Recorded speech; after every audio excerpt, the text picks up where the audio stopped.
महामहिम राजदूतको निमन्त्रणामा अन्तर्राष्ट्रिय श्रमिक महिला दिवस मनाउन पाउँदा पुलम्बित जति छु त्यति नै गौरवान्वित पनि। हृदयको गहिराईदेखि नै सम्पूर्ण महानुभावहरूमा श्रमिक महिला दिवसको पावन अवसरमा बधाई तथा शुभकामना व्यक्त गर्न चाहन्छु। यहाँनिर सारा पाकर र सुधा गुरुङ दिदीलाई पनि धन्यवाद दिन चाहन्छु। सारा पाकरले अघि भनिसक्नु भएको छ, उहाँ नभएको भएदेखि म अहिले चाहिँ आइपुग्दैन थिएँ खासमा। अब अलिकति गफ गर्नु पर्यो, सबैले एकदम भाषण मात्रै गरेर पर्यो।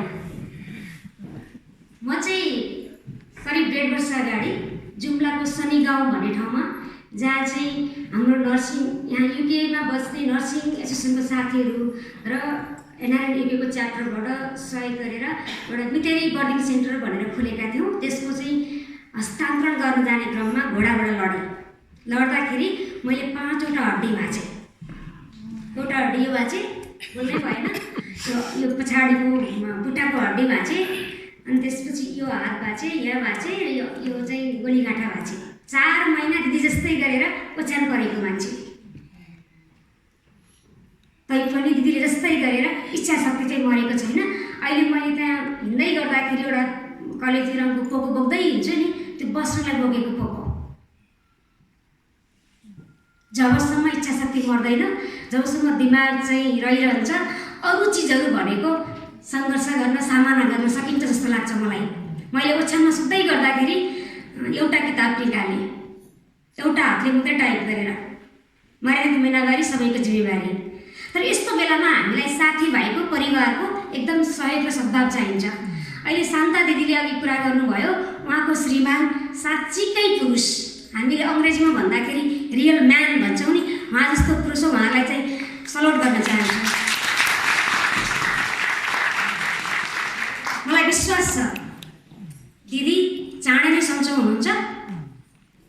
दाइको अथवा भिनाजुको सहयोगबाट उहाँले जे गर्दै आइरहनु भएको थियो, अघि हाम्रो महामहिम राजदूतज्यूले भन्नुभयो जस्तै गरेर हामी सबैको प्रेरणाको स्रोत बनिरहनुहुन्छ। उहाँलाई शीघ्र स्वास्थ्य कामना गर्दछु।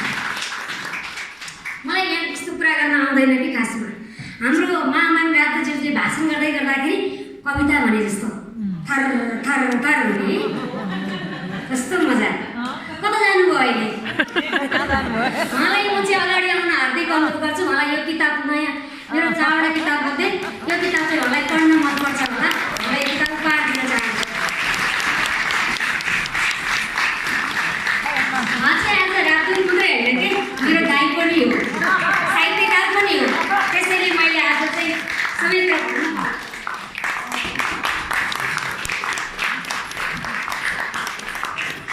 अब म्याडम महामहिम राजदूतज्यूलाई पनि अर्को किताब उपहार दिएर सम्मान गर्न चाहन्छु।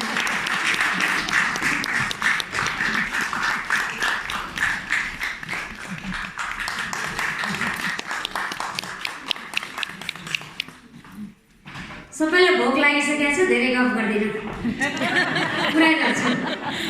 साराले चाहिँ गाह्रो गाह्रो कुरा मलाई भनेको छ कि अहिले डिग्निफाइड मेन्सुरेसन 13 कुरा हो, 13 कुरा हो, राजाले भन्नुपर्छ भनेको छ। मेरो थुप्रै कथाहरू छ। महिलाहरूको राजनीतिमा सहभागिता, महिलाहरूको शान्ति प्रक्रियामा सहभागिता, महिला र बालबालिका वृद्ध हुने अथवा लिङ्गका आधारमा हुने सबै खालका हिंसाहरूको रोकथाम र व्यवस्थापन सम्बन्धी मेरो विशेष चाख रहेर काम गर्दाखेरि बच्चेदेखि थुप्रै कथाहरू छन्। ती कथाहरू आज भन्न सक्दिनँ। आज एउटा मात्रै कथा भन्छु, मर्यादित जिम्मेवारीको कथा। त्यसको लागि सबभन्दा पहिला चाहिँ 2 मिनटको भिडियो हेर्नु पर्यो। अहिले मैले एकजना साथीले भनेको थिएँ नि, के अरे अघिको भिडियो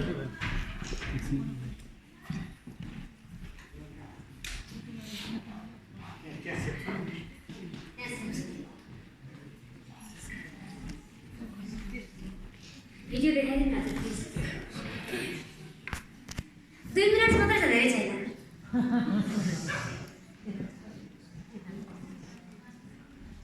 अघि मीरा दिदीले गीत गाएर सुनाउनु भयो, कस्तो जोस आएको थियो। मैले चाहिँ हँसाउँछु।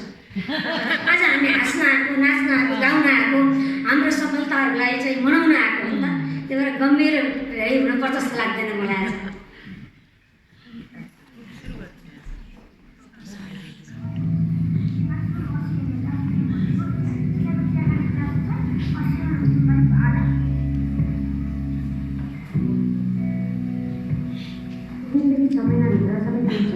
सल्लाहको प्रोटोकल बनाएको हुन्छ र अब जुन फोनहरू बाहिर कभर गरेर राखेको हुन्छ त्यो भएको सबै जाति अध्ययन गरिरहेको चाहिँ यसमा पनि केमिकल्सहरू हालेको हुँदैन।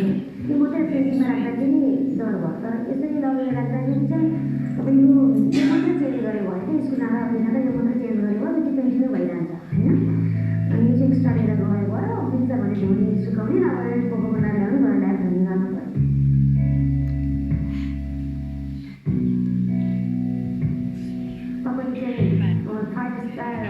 स्ट्यान्डमा घरमा बस्नुहुन्छ, तपाईँलाई मन परेको कुनै एउटा प्याडतिर लाउन पाउनुहुन्छ होइन। तर तपाईँले चाहिँ भान्सामा सँगै बसेर तपाईँको बा तपाईँको भाइसँग हजुरआमासँग बसेर एउटै डाइनिङ टेबलमा खाना पाउनुहुन्न भने के हो त्यसको impact? We have to speak about the dignity. If god deserve dignity to is reason that means she can do everything no matter whether she have it or not. तपाईँ तान्नु पो मिल्छ हुनुहुन्छ तर because of the restriction during the 5 days, you have a feeling of dehumanization throughout the month, throughout the life. Yeah, the powerless भएर उठेको हुन्छ कि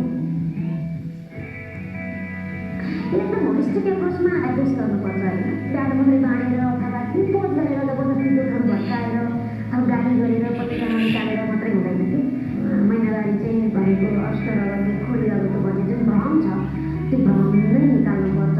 डिग्निफाइड इन्सुरेन्स भनेर भनिसकेपछि सुरुमा रिसाउँछन् अनि बिस्तारै कन्भिन्स हुन्छन्, बिस्तारै प्र्याक्टिस गरेर टेस्ट गर्न थाल्छन् अनि within 5-6 months they start to understand अनि डेलिभर बाई देमसेल्फ।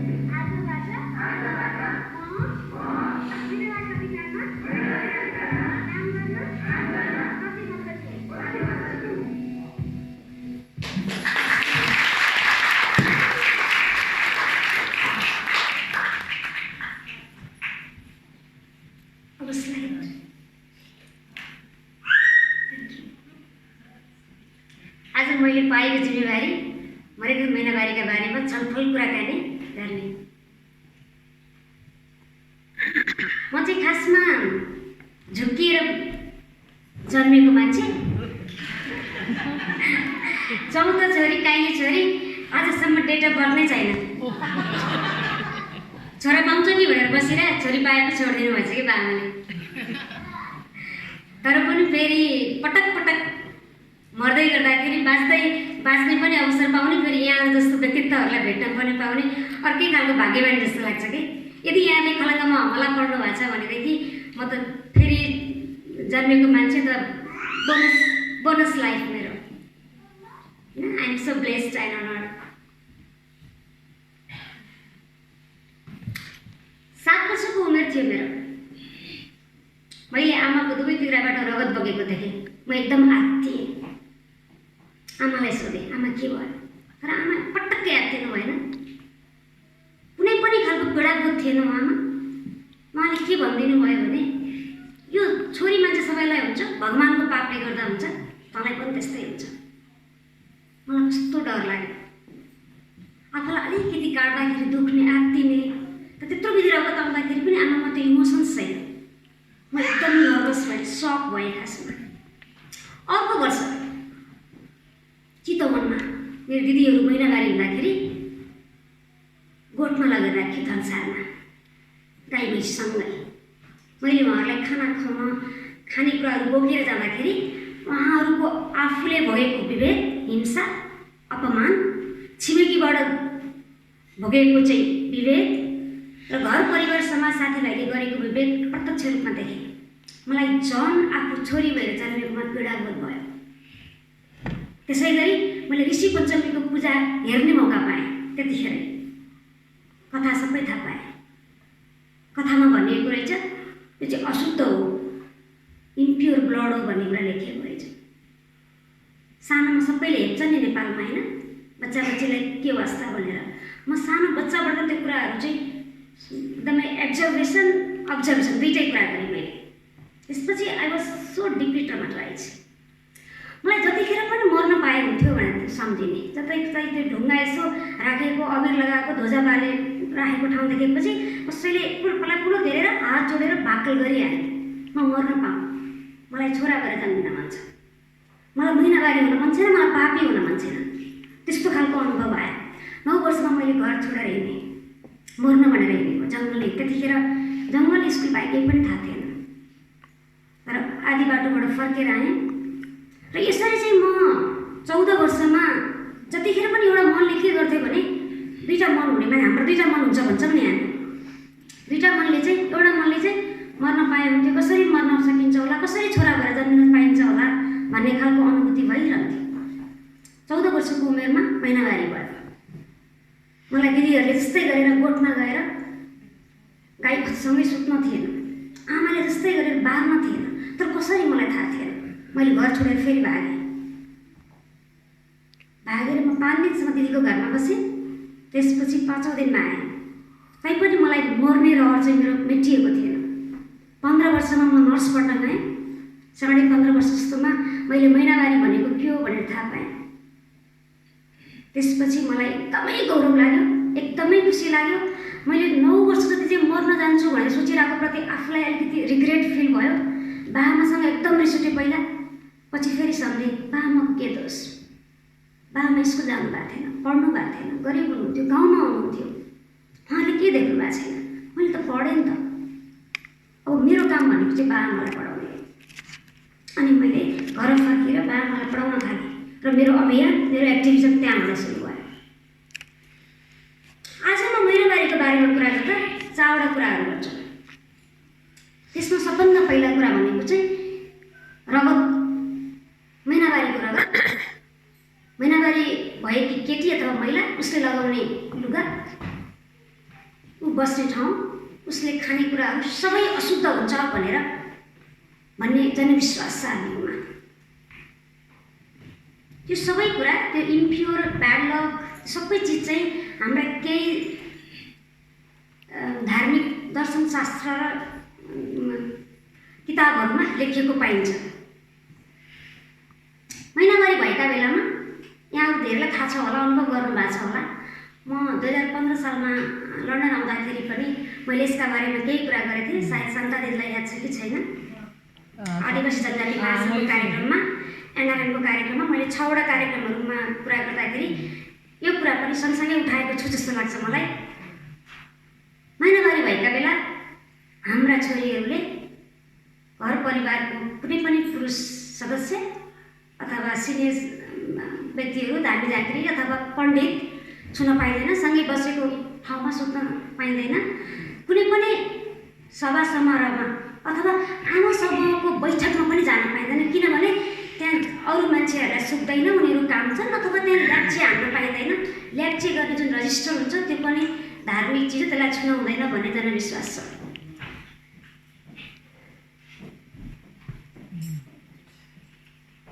मैले धेरै कुरा भन्नुपर्छ जस्तो लाग्दैन। मैले जस्ट जेन्टल रिमाइन्डर भन्छ नि अङ्ग्रेजीमा, हजुरहरूलाई सम्झाएको मात्रै हो। कतिपयहरूले अझै पनि अभ्यास गर्नु भएको छ होला। सबै कुरा नगरे पनि 40 प्रकारकै बार्न पर्ने कुराहरू नबारे पनि केही चाहिँ बारिरहनु भएको होला। धर्मको नाममा, संस्कृतिको नाममा हाम्रा थुप्रै कुराहरू जोगाउनु पर्ने कुराहरू छन्।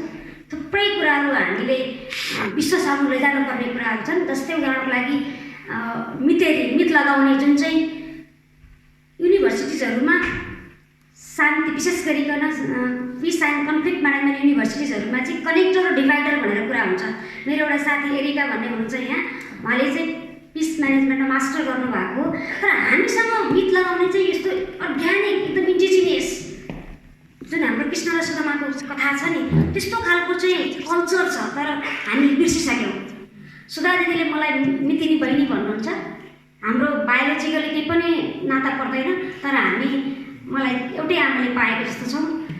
मसँग अतिशा छ, ऊ अमेरिकाबाट आएको, बायोलोजिकली केही पनि कनेक्सन छैन, तर उसलाई मैले छोरी भन्छु।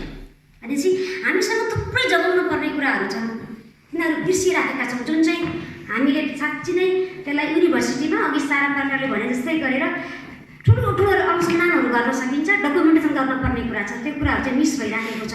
तर फाल्नै पर्ने कुराहरू, उखाल्नै पर्ने कुराहरू चाहिँ धर्म र संस्कृतिका नाममा अझै पनि हामीले जोगाइराखेका छौँ।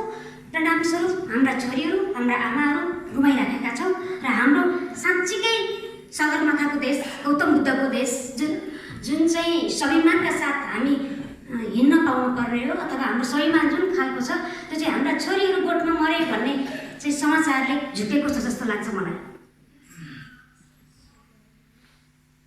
धेरै कुराहरू देखिन्छन्, थोरै कुराहरू देखिन्छन्, धेरै कुराहरू देखिँदैनन्। महिनावारी भएका बेलामा थुप्रै खानेकुराहरू खान पाइँदैन। हामीले सधैँ भन्ने गर्छौँ पश्चिम नेपालमा मात्रै महिनावारी बार्ने चलन छ, हामी कहाँ छैन, किनभने त्यहाँ चाहिँ गरिबहरू छन्, नपढेका मान्छे छन्, त्यहाँ चाहिँ एकदम दुःख छ, के अरे संरचना छैन, जान्नु भएको छ, त्यसैले उहाँले बार्नुहुन्छ, हामी बार्दैनौँ, त्यो हाम्रो समस्या होइन भन्ने गरिन्छ। तर वास्तवमा त्यो चाहिँ सत्य होइन जस्तो लाग्छ मलाई। मेरो आफ्नो अनुसन्धान र अनुभवको आधारमा कुरा गर्दाखेरि स्वास्थ्यकर्मीहरू, शिक्षकहरू, एनजिओमा काम गर्ने, दिनभरि महिनावारी बार्न हुँदैन भनेर काम गर्ने साथीहरू पनि घर फर्केर बार्नु भएको अवस्था छ। र कतिपय जनसमुदायमा विशेष गरिकन हाम्रो एथनिक ग्रुपमा चाहिँ हामी बार्दैन भन्नुहुन्छ, निजी जीवनमा बार्दा पनि बार्नुहुन्न, अथवा कसैले थोरै बार्नुहुन्छ। उदाहरणको लागि बत्ती नबाल्ने, पूजा नगर्ने, त्यस्तो कुराहरू बार्नुहुन्छ। तर बाहिर पब्लिक लाइफमा आउँदाखेरि चाहिँ त्यो वातावरण नभएर, संरचना नभएको कारणले गर्दा बार्न पर्ने बाध्यता छ। आज म बाथरुम छिर्दै गर्दाखेरि त्यहाँ मैले प्याड देखेँ। आखिर त हामी जहाँ पनि महिनावारी हुन्छ भनेपछि हामीले सधैँ गर्नु, जतिखेर प्रकृतिले महिला र पुरुषको निर्माण गर्यो त्यतिखेर महिनावारीको निर्माण गर्यो यो समाज अगाडि बढाउनका लागि। जुन कुरा हामीले बहस गर्नुपर्ने थियो, कुरा गर्नुपर्ने थियो, त्यही कुरा गरेर गुमनाम राख्यो यो वा त्यो बहानामा, अनि हामीले हाम्रा छोरीहरू गुमायौँ जस्तो लाग्छ मलाई। त्यसैले हामीले ढिलो भएको छैन, नेभर लेट भन्छ के अरे इङ्ग्लिसमा, होइन? हामीले अझै पनि कुरा गऱ्यौँ भने हाम्रो स्वाभिमान चाहिँ सगरमाथा जस्तै, गौतम बुद्ध जस्तै गरेर राख्न सक्छौँ जस्तो लाग्छ मलाई। हामी धेरै विशेष गरिकन BBC, CNN, अल जजिराले चाहिँ यस्तै गोठहरूको फोटो देखाउँछ, यस्तै गोठहरूमा हाम्रा छोरीहरू बसेको देखाउँछ। त्यसैले हामी पश्चिम नेपालमा मात्रै छ भन्छौँ। तर महिनावारी बार्ने चलन, यसका बटम लाइन प्रिन्सिपल्स भन्छ नि, underline cause of following the restriction, त्यो लेभलमा हामीले एनालाइसिस गर्ने हो भने, अनप्याक गरेर हेर्ने हो भने, टुक्रा गरेर हेर्ने हो भनेदेखि महिनावारी बार्ने चलन संसारैभरि छ, जहाँ नेपालीहरू छन्। अझ छातीमा हात राखेर भन्नुपर्छ, नेपालीहरूमा मात्रै होइन अरूमा पनि छ। आजभन्दा करिब 150 वर्ष अगाडि सबै ठाउँमा थियो, तर विज्ञानको विकास, औद्योगिक क्रान्तिका कारणले गर्दा उहाँहरूले चाहिँ त्यसलाई चाँडो निर्मूल गर्नुभयो भने हाम्रोमा चाहिँ त्यो अलिकति पछाडि पऱ्यो। र अहिलेको समाजमा पनि, इभन बेलायतमा पनि 4 जनामा 1 जना छोरीलाई महिनावारीको बारेमा थाहा छैन। उसँग इन्टरनेट छ, उसले हेर्छ, तर पनि आमाले कुरा गर्दैन, बाउले कुरा गर्दैन, दाइले कुरा गर्दैन। कुनै सभा समारोह मिटिङमा गयो भने मलाई पेट दुख्यो, ढाड दुख्यो, पिरियड भयो भनेर भन्न सक्दैन। मैले झन्नै 17-18 देश घुमेको छु, प्रायः जसो मैले विश्वविद्यालयहरूमा छलफल गर्दाखेरि सबै ठाउँमा समस्या छ। तर हाम्रोमा चाहिँ एक्सट्रिम फर्म अफ रेस्ट्रिक्सन छ, अनि we are following more than 40 types of restriction. तर अरू देशमा चाहिँ अलिक थोरै प्रकारको छ, स्टिग्मा, ट्याबु, डिस्क्रिमिनेसन छ। तर हाम्रोमा चाहिँ अलिकति एकदम डेप्थ छ, एकदमै सिरियस खालको छ। केही साथीहरूलाई लाग्ने गर्छ अलिकति पैसा उठाउँ, प्याड किनिदेऊ, ती गोठहरूलाई, महिनावारी हुँदा बस्ने गोठहरूलाई चाहिँ सफा गराइदेऊ, अथवा चाहिँ सामूहिक घरहरू बनाइदेऊ भन्ने लाग्छ। तर वास्तवमा त्यहाँ बस्दाखेरि अघि भिडियोमा देखाए जस्तै गरेर जुन छोरी मान्छेले महिनावारी भएका बेलामा समान हैसियतमा जिउन पाउने अधिकार हो, जुन हाम्रो संविधानले प्रत्याभूत गरेको अधिकार छ, राइट टु डिग्निटी, त्यो चाहिँ प्राप्त गर्न सक्दैन। म चाहिँ छोराभन्दा सानो हो भन्ने खालको अनुभूतिबाट हुर्काउँदै गर्दाखेरि ऊ एकदम कमजोर, प्रश्न गर्नै नसक्ने खालको भएर जन्मिन्छ।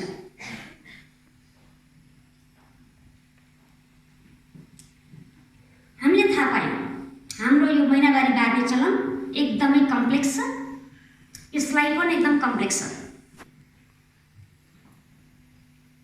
तल हामीले बुझिसक्यौँ यो रगत चाहिँ इम्प्योर हो, डर्टी हो भनेर हाम्रो जनविश्वास छ। त्यसका कारणले गर्दा खानासँग, छुनेसँग र हिँडुल गर्नेसँग लिएर झन्डै 40भन्दा बढी प्रकारका बार्न पर्ने कुराहरू छन्।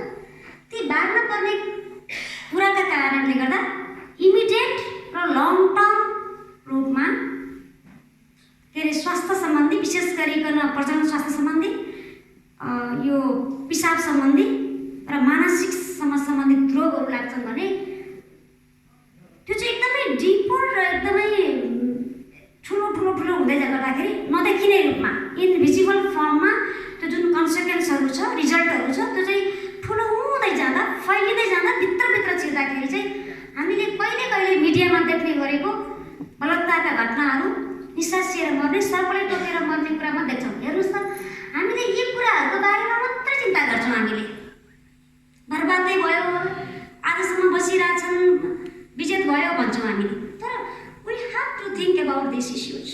Constantly our girls and women are experiencing the dehumanization, and at the meantime they are suffering from various types of diseases and illness related to the reproductive health, urinary tract infections, psychosocial health. So it has so much complication because of the restriction during the meals. We have to be honest. It's not matter of the prestige, त्यसको बारेमा बेइज्जत भयो भन्ने कुरा होइन। BBC र all जजिरामा एउटै news 45वटा international पेपरले निकालेको बेइज्जत कि आज हामीले खुलेर महिनावारीका बारेमा कुरा गर्दा बेइज्जत। We have to be honest, we have to ask ourselves.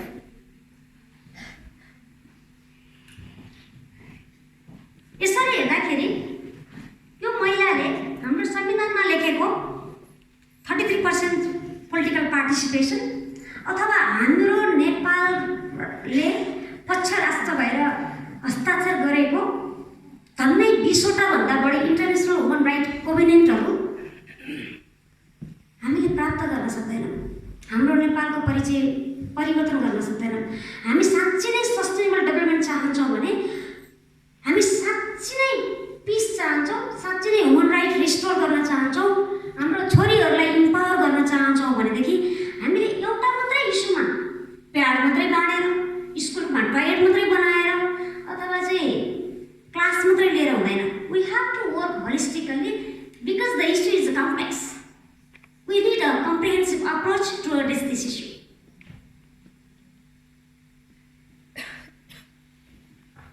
अघि भिडियोमा पनि भनिसकेको छ, आजभोलि प्याडहरू खुब बाँडिन्छ। म चाहिँ एकदम दुःखी छु। प्याड बाँड्नै पर्दैन कि खासमा। हामीलाई क्रिमको कुरा अथवा कुनै चाडबाड आयो, अघि म्याडमले तीजको लागि तयार निमन्त्रणा पठाइसक्नु भयो। तीजमा हामी कुन अब आउने तीजमा कुन कपडा लगाउने, कसलाई खाना बोलाउने हामी योजना गर्न थालिसक्यौँ। हामीले महिनावारीका बारेमा थाहा पायौँ। यो चाहिँ छोरीहरूको मात्रै समस्या होइन, यो चाहिँ समाजको समस्या हो, यो चाहिँ मानव अधिकारको समस्या हो भनेर आत्मसात गऱ्यौँ भने हामीले योजना बनाउन थाल्छौँ। आज हाम्रो देशमा बाँडेका प्याडहरू, अघि साराले देखाएको प्याड पनि राम्रै प्याड हो भन्ने छैन। त्यसलाई पनि राम्रोसँग एजुकेसन दिन सकिएन भने त्यो हामीले गाउँघरतिर किरा पर्छ नि, टोयलेटमा अथवा खानेकुरामा, त्यस्तै सालै किरा पर्छ, क्रोनिक इन्फेक्सन गर्छ। जुन सेनिटरी प्याड छ, नगल्ने खालको सेनिटरी प्याड छ, त्यो प्याडले चाहिँ 200 देखि 1000 वर्षसम्म गल्दैनन् ती प्याडहरू। कल्पना गर्नुहोस् त, एउटा महिलाले जिन्दगीभर करिब 7 वर्ष महिनावारी हुन्छ, करिब 1.5 क्विन्टल प्याड लगाउँछ। 1.5 क्विन्टल प्याड हामी सबैले फाल्यौँ नेपालमा भनेदेखि हाम्रो अहिले भएका जङ्गल र खेतहरू सबै भरिन्छ।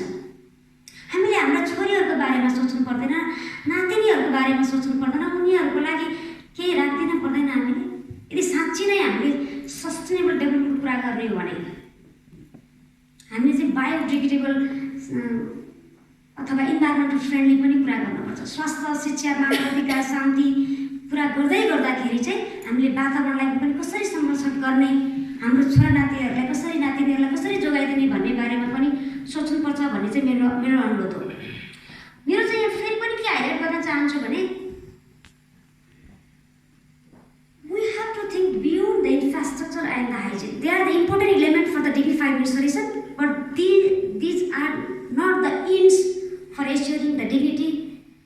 for girls and women during menstruation. We have to be very clear.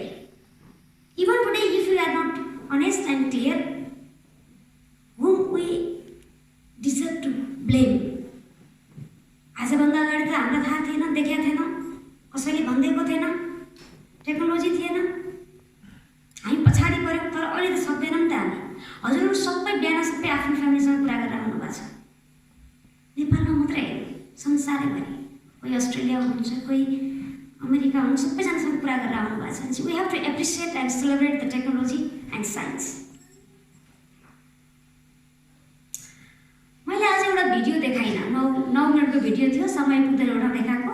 Erica safe hands भन्ने एउटा संस्था छ, सायद नेन्सी आउनुभएको छ। Is there Nancy? नो।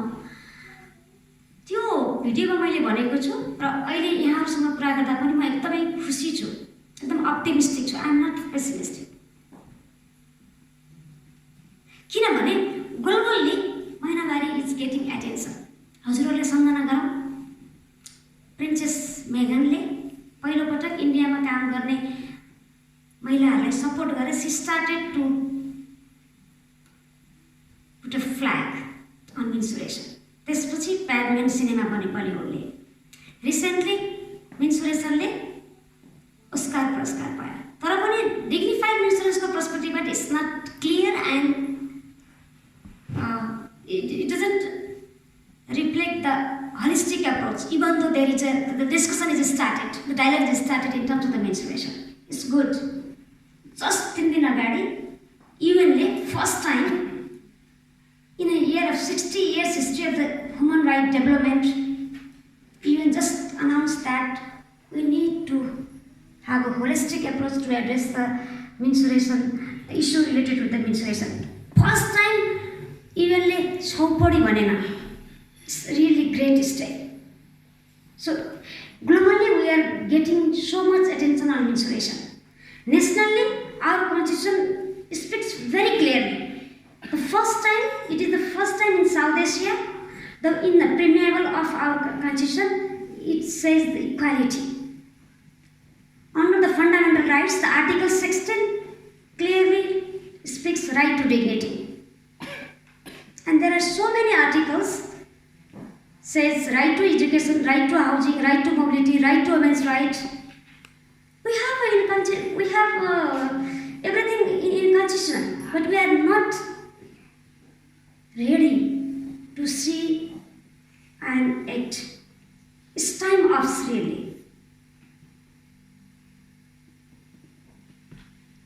अनि मैले सबभन्दा नेपालको इतिहासमा सबभन्दा पुरानो राजदूतावासमा आएर महिनावारीको कुरा गर्न पाउँदा यति ठुलो कुरा के हुन सक्छ? We break the history. Thank you very much.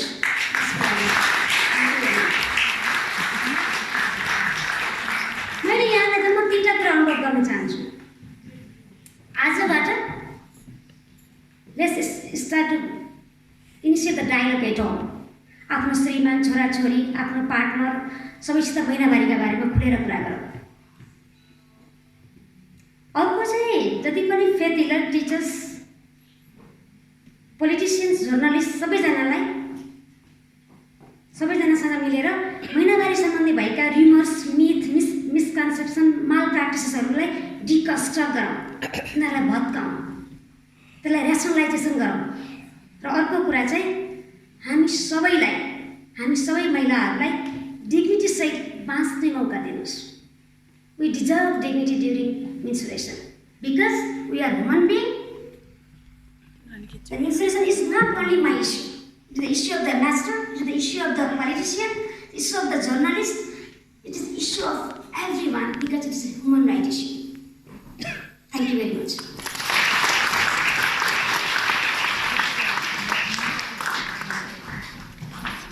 धन्यवाद।